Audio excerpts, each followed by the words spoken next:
En 1980, Steve Titus est arrêté pour viol.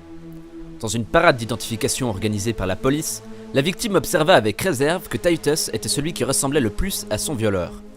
Plus tard, à son procès, la victime est alors absolument sûre que Titus est le coupable. Il est jugé comme tel et envoyé en prison. Mais Titus n'était pas coupable. Le vrai violeur a plus tard confessé ses crimes, mais Titus n'obtiendra jamais de réparation. Vous pensez que c'est un cas isolé ? Imaginez seulement combien de personnes sont emprisonnées chaque jour sur un témoignage.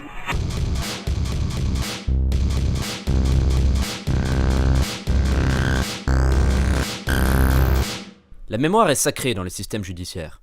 On admet que les témoins puissent ne pas se souvenir de certains détails, bien sûr, mais lorsqu'on admet un témoin de confiance sous serment, la véracité de son témoignage n'est pas remise en question. Et si le témoin est sûr que ses souvenirs sont vrais, alors qu'ils ne le sont pas ? Et si ces faux souvenirs avaient été implémentés dans la tête du témoin par quelqu'un d'autre ? Plusieurs études ont montré à quel point il est facile d'implémenter des faux souvenirs. Influence, biais de confirmation, biais d'ancrage, les méthodes sont multiples et efficaces. Mais est-ce que ce savoir pourrait être utilisé à des fins malicieuses ? Nous sommes en octobre 2018, et j'ai reçu un coup de téléphone de Jason Parker. Il est actuellement en prison aux États-Unis pour trafic de drogue. Bien qu'aujourd'hui il admet avoir commis ses chefs d'accusation, il plaidait non coupable à son procès et s'est fait emprisonner. J'ai tenté d'obtenir un interview en face à face avec lui, mais les lois aux États-Unis sont strictes et nous pouvons seulement parler par téléphone. Je ne voulais pas aller en prison, tu sais. Et quand je vendais des drogues en ligne, je veux dire sur le dark web, j'ai trouvé le site de Maître Renard où ils disent qu'ils peuvent te faire gagner un procès. Alors, je savais que si je me faisais attraper, ils pourraient m'aider. Le dark web. Cette partie cachée de l'internet n'est accessible qu'avec un programme de cryptage et contient de nombreux sites pour des activités illégales comme la vente de drogue. Le cryptage garantit l'anonymité des utilisateurs et est donc une piste de choix pour mener des activités secrètes à échelle mondiale. Ce n'est pas juste une personne, ce sont des types sur le dark web, et ils influencent les témoins pour modifier leur mémoire. Comme ça, tu ne vas pas en prison. Ils disent qu'ils utilisent Facebook ou Twitter pour changer leur mémoire, je crois. Enfin, c'est ce qu'ils ont fait pour mon cas. Je pense qu'ils pourraient faire plus si tu les paies plus, tu vois. Le site web de Maître Renard. Cette forteresse cryptée est le porte-parole de leurs activités. L'image choc et discours antisocial, style sombre, c'est l'image que tout un chacun se ferait pour ce genre d'organisation. Il est impossible de savoir qui fait partie de Maître Renard, mais ce sont sûrement des avocats, des psychologues et des hackers au minimum. Difficile de penser qu'une seule personne puisse assumer tous ces rôles. Le site précise que le service est extrêmement exclusif, qu'ils choisiront s'ils traitent un cas ou non, et qu'ils pourront changer d'avis à tout moment.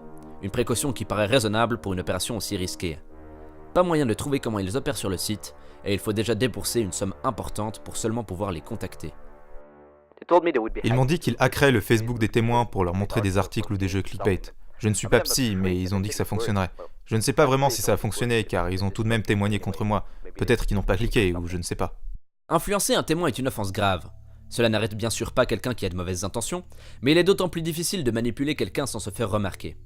Dans une enquête judiciaire, il est connu que des personnes ayant une place privilégiée pour le témoin, comme son avocat ou son psychologue, sont susceptibles de l'influencer. Leur communication est alors restreinte afin de conserver l'intégrité du témoignage. Maître Renard ne peut donc pas assumer ses rôles facilement en passant inaperçu, et il est probablement périlleux pour eux de rencontrer face à face les personnes qu'ils tentent de manipuler. Utiliser les réseaux sociaux est donc une stratégie plus subtile. L'influence passe par les détails. Par exemple, dans une expérience, des sujets après avoir vu une vidéo d'accident de voiture étaient plus susceptibles de dire qu'il y avait du verre cassé dans la scène si on leur posait auparavant la question « À quelle vitesse allaient les voitures quand elles se sont écrasées ?»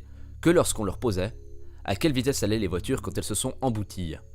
Tout ça alors qu'il n'y avait pas de verre cassé dans la scène. Maître Renard pourrait utiliser les habitudes des témoins sur les réseaux sociaux pour leur envoyer des articles, des quiz ou des posts qui pourraient faire changer leur version des événements. Il n'y a pas besoin d'un très grand changement. Si les témoignages dans un procès ne corroborent pas et qu'il n'y a pas d'autres preuves, alors la plaidoirie sera plus simple pour la personne qui a contracté le service. Le pouvoir de Maître Renard serait-il si grand qu'il pourrait influencer tous les procès ?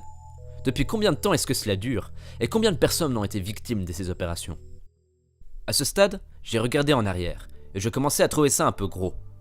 Un site secret sur le dark web où l'on peut payer des sortes d'espions inversés pour manipuler des témoins pour gagner notre procès ? Et finalement notre dealer est tout de même en prison ? Est-ce que cette organisation secrète, contenant peut-être des dizaines de personnes instruites, œuvrant contre la justice pour le plus gros payeur existe vraiment ? Ou le site est-il juste une façade créée par une seule personne pour récupérer l'argent sale de criminels crédules qui n'ont rien à perdre ? Qui Maître Renard arnaque-t-il ? Le système de justice entier ou quelques criminels ? Qu'est-ce qui est le plus facile à croire selon vous ?